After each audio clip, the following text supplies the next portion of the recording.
So here are our steps. So for adding and subtracting rational expressions,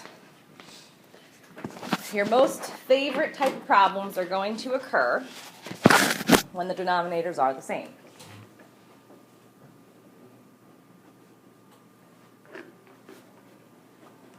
So when your denominators of yours are the same of any type of fraction, you just add the numerators or subtract the numerators and then bring the common denominator over with it.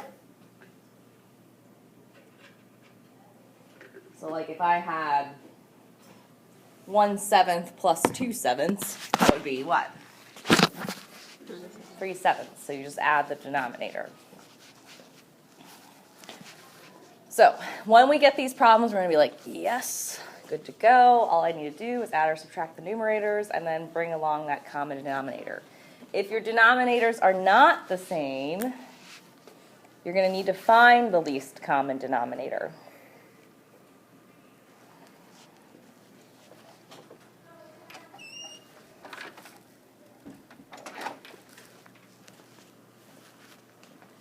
So if the denominators are not the same, find the least common denominator.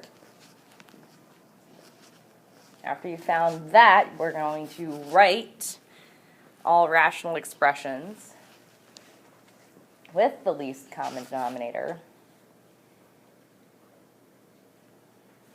And then just add or subtract the numerators. And then your final step is just to simplify.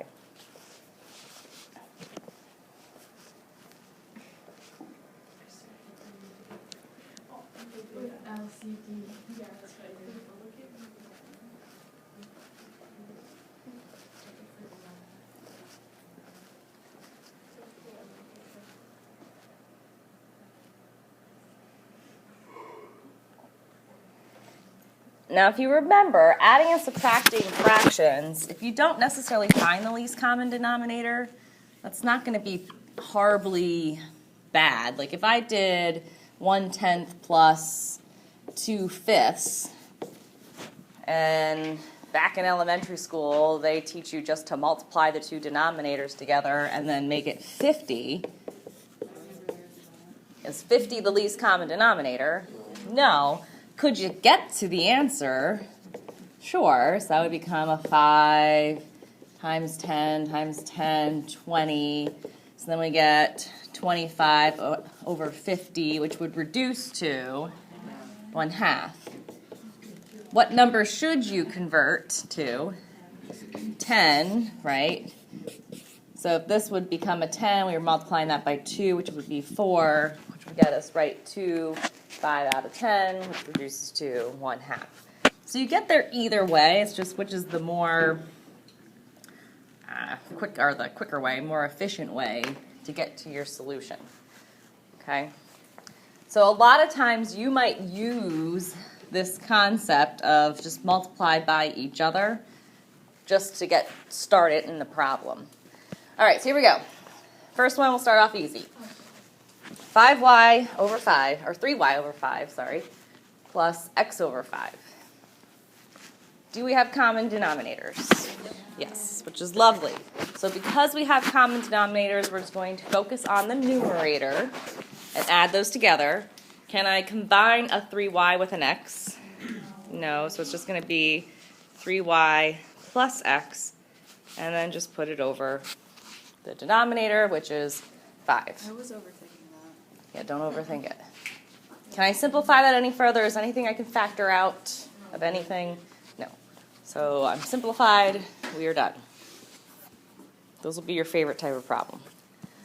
What about 7 over 2r squared minus 11 over 2r squared? Negative 4 over 2r squared. I have a common denominator of 2r squared. So then I'm just going to focus on the numerators. 7 minus 11 is negative 4 over 2r squared. Can I simplify anything? Yeah, you can simplify the 4 over 2. Yep, so 4 divided by 2 would go to a Negative 2 over r squared. Good. Okay, always ask yourself, can you simplify? Can you simplify? Can you simplify? Okay. M over m squared minus p squared plus p over m squared minus p squared. Okay, I like where Emily's going. She said I have common denominators, so I'm just going to add my numerators. M plus p over m squared minus p squared. Can we simplify that? Factor the bottom. What does the bottom factor to? M plus p, m minus p. Does anything cancel out? Yep. So then you're left with what? Okay, there you go. 1 over m minus p. Okay, so think about, can I simplify? Which takes us back to section 1, where we had to write stuff in lowest terms. So if you were given just this expression in section 1 and said simplify it, you would take it to 1 over m minus p. Okay, how about 4 over x squared plus 2x minus 8 plus x over x squared plus 2x minus 8.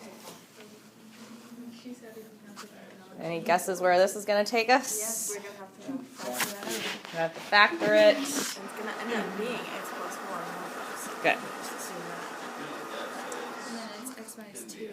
So 4 plus x squared plus 2x minus 8.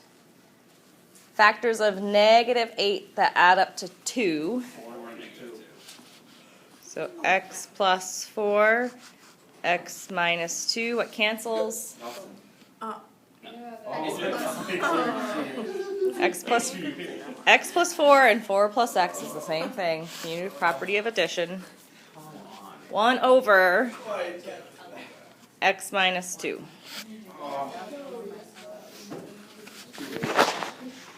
Too early for this? Oh my goodness. All right. We no longer have common denominators. Darn it. Multiply the first one by 1, so nope. 5 over 2p plus 3 over 8p. So will be the least common denominator of 2p and 8p. 8p, which I need to multiply 2p by to get to 8p. So remember, multiply both the numerator and the denominator by that. So that first rational expression turns into 20 over 8p plus 3 over 8p, which would become 23 over 8p. Can I reduce anything? No. No. No solution. Not no solution. That is your solution. Oh. And plus, we're not solving anything. We're simplifying. So you'll never have a no solution if there's no equal sign. What? Huh? That'd be undefined. That gets you gets you the domain. No, that just creates a black hole. All right, how about this one? 6 over r minus 5 over r minus 3. This one's not as nice as the last one, because the last one we could just multiply by 4 and we got an 8p. So now think about these as actual factors.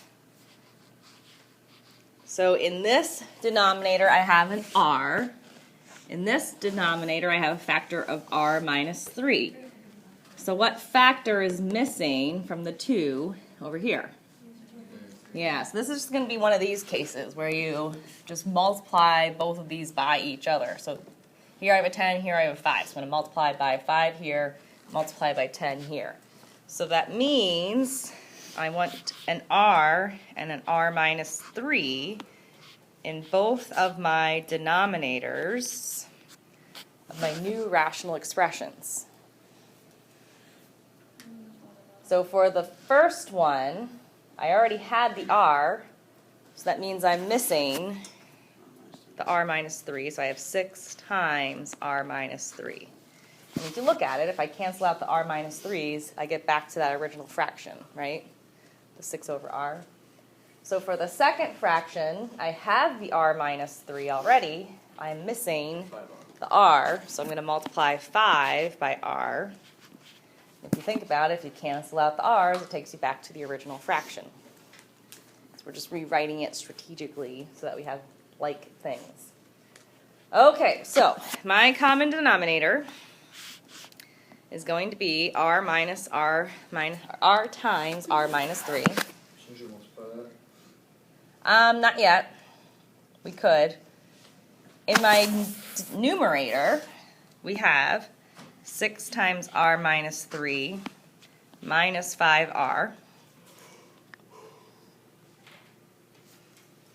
So now, let's try to simplify, distribute that 6r and that minus 3. So that would become 6r minus 18 minus 5r. I have a question. What? Before you do that, can you just like cancel r minus 3, r minus 3? No, you Can't do can't. that? No. You can only cancel out if they are factors, and because I have a subtraction sign, I can't cancel anything out. Like if these were all being multiplied together, then they could. But that subtraction sign allows me to not be able to. All right, so combining like terms in the top, 6r to minus 5r would just get us 1r minus 18. And then I'm just going to leave this as r times r minus 3. It would not be incorrect to multiply it out. I don't even know if the book does do that or not. I would prefer you guys to not. Might as well do less work. Yeah, it looks like they just keep things in factored form, so just do that. Could you keep going? And by multiplying this, you mean? No, like reduce it because there's 2 r's. Again, because this is a subtraction sign, we can't factor it out. That's a good question, though. So remember, I said if this would have been r times 18 times something, and then there was an r times something, then you would be able to cancel out the r's. Remember, we can only factor out factors, or cancel out factors. The only other thing you could do, Justin, is multiply this out to r squared minus 3r. But that wouldn't really give you anything. No, don't do it. Just leave it like this. Do less work. Plus, it'll make it easier for me to grade. Okay? All right, ready for a crazy one? Well, that's not a crazy one. This one's a little crazier. 1 over q minus 1 minus 1 over q plus 1.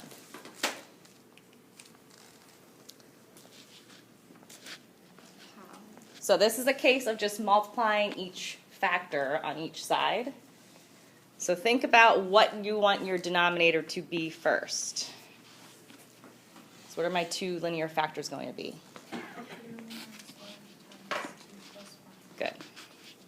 So both of my rational expressions should have a denominator of q minus 1, q plus 1. So now I got to think about what's missing. Well, what's nice here is we have 1's in the numerators. That's not going to really affect anything when we multiply. So here we have the q minus the 1. What's missing? Q plus 1, good. Here we have the q plus 1, so we're missing the q minus 1. If you think about it, if I were to cancel these out to simplify, it would take me back to the original. If I were to cancel these out to simplify, these would take me back to the original. Now, our most common error is going to occur with this negative. What do you think some of you guys are going to forget to do? Make what a negative? To distribute this negative 1. Watch, this will be an error. Numerator, q plus 1, don't write this because this is going to be wrong, minus q minus 1. What did I not do? Right, because this has to be subtracting a q, which I've got. But then I have to subtract a negative 1, and subtracting a negative 1 is really a plus 1. So make sure you guys do that when you have those subtraction problems. Okay, denominator, just keep it in factored form, q minus 1, q plus 1. What does the numerator simplify to? Just 2, right? Q's cancel. So 2 over q minus 1, q plus 1. Call that a day. Again, it would not be incorrect. Multiply it out, but why add an extra step? Okay? So far, so good? Alrighty. Ooh, here's one of our negative ones. Still mess these up.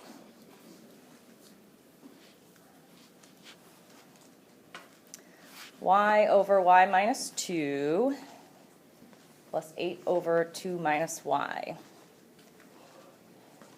Kevin, what do you think we need to do? What do you think we need to do? Multiply the right side by -1. Yes. Multiply what specifically by -1? The denominator. Yeah. We don't want to multiply everything by -1. So if you remember from section 1, if we factor out that -1, the 2 minus a y would turn into y minus 2. And we have our y over y minus 2. So now, are my denominators the same? Almost, but not quite. Here we have a -1, which means what do I have to do to this left rational expression? Yeah, multiply everything, top and bottom, by a -1. So now we have a -y over -1 times y minus 2. I don't know why I put that -1 in parentheses, just for fun. 8 over -1 times y minus 2. Okay. What's my numerator going to go to? -y plus 8 over -1 times y minus 2. Okay, now we got some options. We could just leave it, but usually in math we don't like to deal with negatives so much. We like to turn things into positives. If I were to cancel out this -1, what would happen to my terms in the numerator? Both of them would switch signs. Don't just go and switch those out and say, okay, call it a day. So a -y divided by a -1 would become a positive y. A positive 8 divided by a -1 would turn into a -8 over y minus 2. And that looks a little bit more user-friendly than the previous. Okay? All right, ready to practice some? Grab yourself a practice space. Let's see if we got this.